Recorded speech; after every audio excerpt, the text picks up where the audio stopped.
bem, galera? A aula 8 é a aula introdutória sobre Roma. A gente pode dizer que Roma é a base antropocêntrica da cultura ocidental, do fato do Ocidente ter um pensamento voltado para o homem como base da evolução e do que acontece no mundo. É claro que a gente remete esse tipo de pensamento aos gregos. Os gregos foram as primeiras pessoas a humanizarem a cultura. Mas é o fato de Roma ser uma herdeira dessa cultura grega que faz com que o Ocidente adote isso. Porque é Roma que conquista praticamente toda a Europa, parte da África e parte da Ásia, levando como legado à civilização europeia esse pensamento antropocêntrico, que vai ser retomado diversas vezes ao longo da história. E é assim que esse pensamento chega ao Novo Mundo, à América. Então Roma é a base do antropocentrismo no mundo, praticamente. Então, nós temos em Roma essa evolução do pensamento, que é uma continuidade do pensamento grego, mas também uma criação de estruturas extremamente importantes políticas para governar um território muito grande devido à extensão territorial que Roma adquiriu.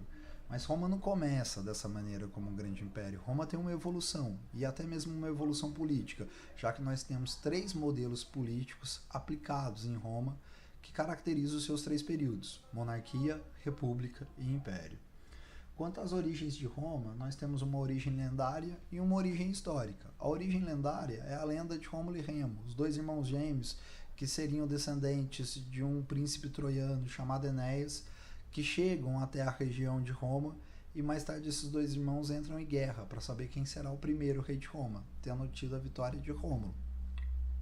Quanto à origem histórica, o que nós temos realmente é o rio Tibre, que não é um grande rio como o Nilo, ou o Tigre e o Eufrates, mas que possibilita uma vida de civilização de regadio à sua volta.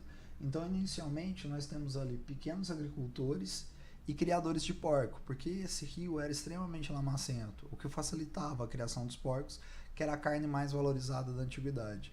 E aí chega até esse território povos gregos, das cidades-estados gregas, naquela fase da Magna Grécia, da expansão grega, que eles buscam formar colônias em litorais vizinhos, os chamados italiotas da região, e o povo etrusco, que é um povo indo-europeu, assim como os dórios, os jônicos, os eólios, os aqueus, que chega até esse território de Roma também.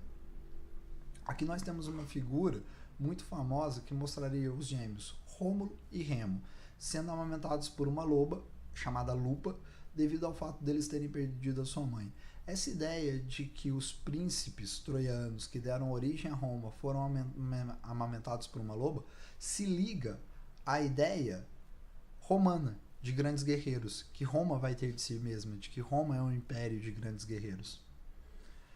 Inicialmente, na monarquia, a gente tem uma sociedade dividida entre patrícios, que são as famílias donas das melhores terras, os clientes, que são agregados desses patrícios, e os plebeus, que são camponeses, que não têm direito político nenhum e que acabam trabalhando como servos dos patrícios. As instituições políticas são a monarquia por si própria, onde você tem o rei com grande poder político, a Assembleia Curiata, que é uma assembleia deliberativa, ela discute as opiniões com o rei, e o Senado, extremamente importante, que tinha a capacidade de limitar o rei através de votações. Aqui a gente tem uma figura que simboliza essa ideia de Senado romano. Não é uma figura da monarquia. A gente vê ali ao fundo a estátua do Otávio Augusto, o primeiro imperador. Mas a ideia de Senado romano é presente em toda a história de Roma. O ser romano é um ser político. O ser romano, o cidadão romano, é alguém que participa e debate a política, assim como os gregos. Os etruscos, quando chegam até Roma, eles são um povo que já tem uma ideia de como se organizar um Estado. Então eles ajudam a criar todo o aparato burocrático romano.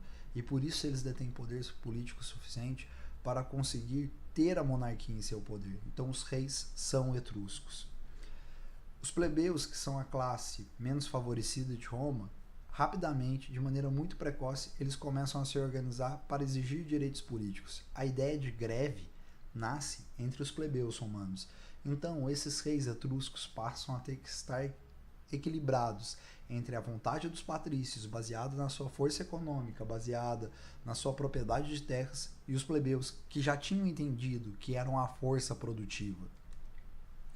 Então, os patrícios, com medo de que os reis etruscos acabassem cedendo direitos políticos aos plebeus, já que alguns deles acabam sinalizando que isso seria possível, decidem dar um golpe político e acabar com a monarquia.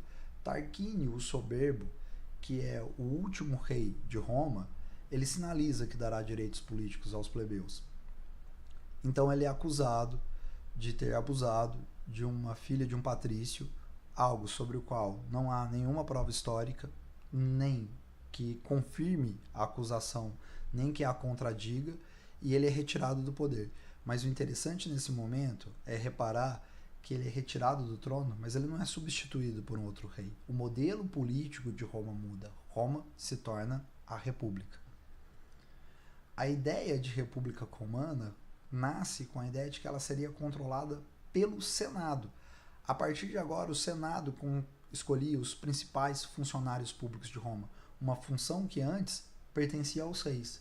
Então nós temos algumas funções públicas destacadas. É claro que essas não são todas as funções públicas que existem em Roma. Os cônsules, os mais importantes, eleitos 2 por ano, eles tinham o cargo de administrar todo o governo romano. Os questores, pretores, censores e edis. Os edis são os prefeitos dos bairros romanos. Roma é uma cidade que cresce cada vez mais e existe essa ideia de prefeitura de bairro.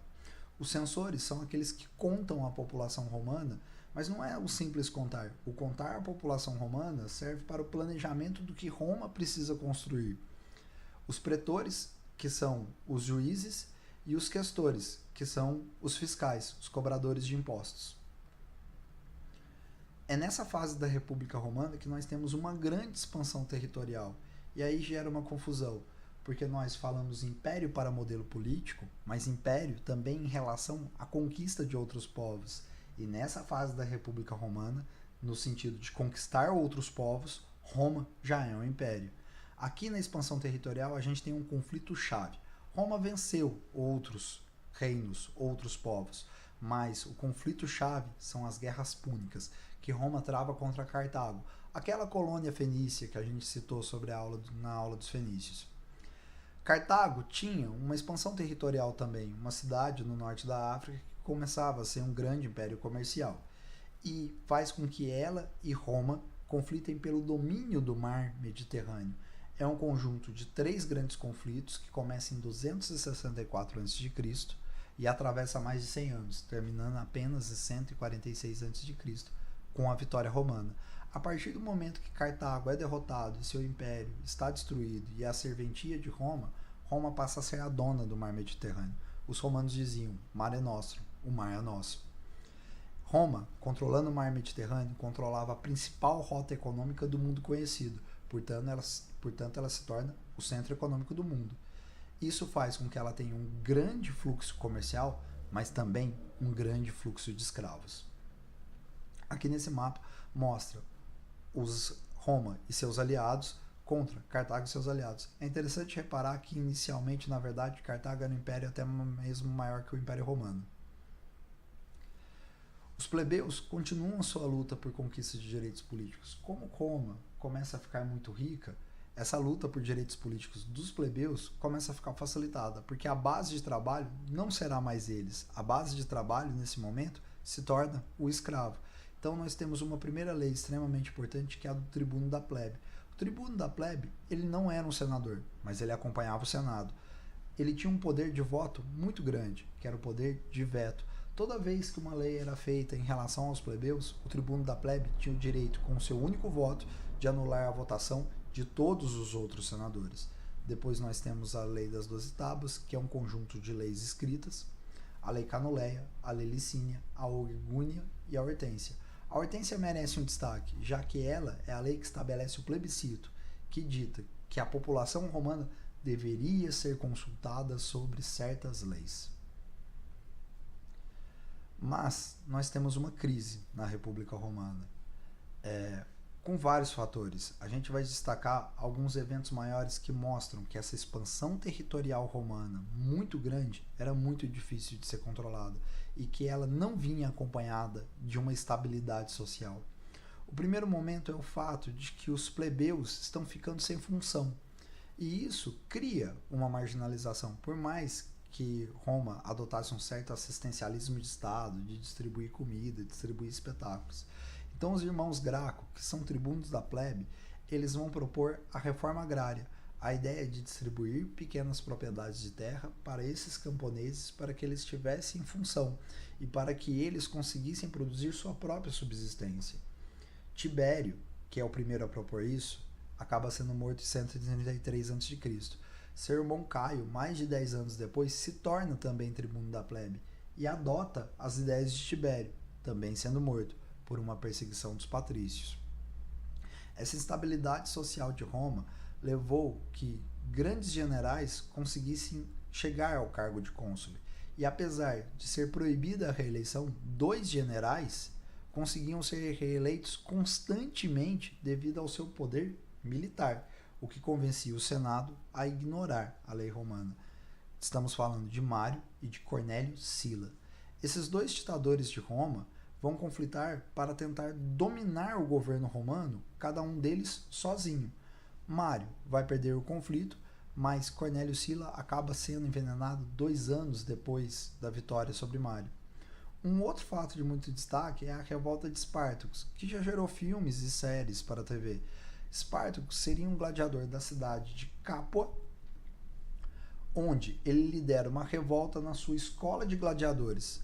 Espartacus, como gladiador, é um escravo, mas ele se liberta junto com seus companheiros e passa a liderar uma revolta de escravos e camponeses. Por onde essa revolta passa, ela recebe adeptos e ela consegue vencer o exército romano diversas vezes, o que começa a ficar humilhante para o maior império do mundo. Uma revolta de gladiadores e camponeses e escravos conseguir derrotar o exército romano. Então, o governo romano recorre ao seu maior general, Pompeu, e o homem mais rico de Roma, Crasso. Crasso e Pompeu vão liderar o massacre da revolta de Espartaco. A partir desse momento, o seu poder político, a sua moral política cresce muito, e eles começam a almejar um controle maior sobre o Estado romano. Junto com eles vem um jovem que estava conquistando uma região fora de Roma muito rica, que é Júlio César. Júlio César conquista a Gália para os romanos, e a Gália tinha muito ouro. Então esses 3 homens, naquele momento histórico, tinham muito poder político vindo de suas conquistas, e eles formam o primeiro triunvirato. O primeiro triunvirato não é um acordo oficial com cargos distribuídos para os 3. Na verdade, através de seus outros poderes, eles exerciam o poder político. Pompeu através do seu poder militar, Crasso através do seu poder econômico e César, também com poder militar, da conquista, que gerava muito enriquecimento para Roma. Então os 3 decidem que eles governarão Roma, mesmo que isso não fosse oficializado. Pompeu ficaria no centro político romano, na cidade de Roma, Crasso controlando as rotas de comércio no Oriente e César controlando as conquistas romanas territoriais na Gália. Esses 3 homens, na verdade, não eram amigos, eles não se gostavam, era uma ideia de equilíbrio de poderes. Quando ocorre a morte de Crasso por uma doença no Oriente, Pompeu e Júlio César entendem que eles entrarão em conflito para saber realmente quem vai ser o detentor de todo o poder em Roma. César acaba vencendo esse conflito contra Pompeu. É durante a perseguição dele a Pompeu, que depois de derrotado na batalha, tenta fugir e acaba indo para o Egito, que Júlio César conhece Cleópatra. E Júlio César estabelece então uma ditadura. O governo de Júlio César é um governo extremamente popular, voltado para a população mais pobre, e isso faz com que ele seja adorado, fazendo com que o Senado vá perdendo cada vez mais poder político. E o Senado percebe que a única maneira de retirar Júlio César do poder é através do seu assassinato. Então eles tramam esse assassinato com Brutus, um amigo de César, e também um senador. Os apoiadores de César, após o assassinato de seu líder, se revoltam contra isso. O Senado provavelmente esperava que, com a ausência de Júlio César, a população acabasse aceitando que o Senado seria o centro de governo. Mas César tinha aliados poderosos que se revoltam contra a sua morte. Aqui é a figura do grande Júlio César. Então, Otávio ou Otaviano, sobrinho neto de Júlio César, Marco Antônio e Lépito vão lutar contra os republicanos, contra os senadores, e vão conseguir vencer e formar o segundo triunvirato, E aí nós temos Otávio comandando o centro político de Roma, Marco Antônio comandando o Egito e Lépido comandando o Oriente. Não se sabe direito porquê, mas Lépido simplesmente desistiu de governar, o que coloca os outros dois homens novamente em conflito, Otávio e Marco Antônio. Otávio acaba vencendo, e aí ele se torna o primeiro imperador. Aqui é a figura de Otávio Augusto.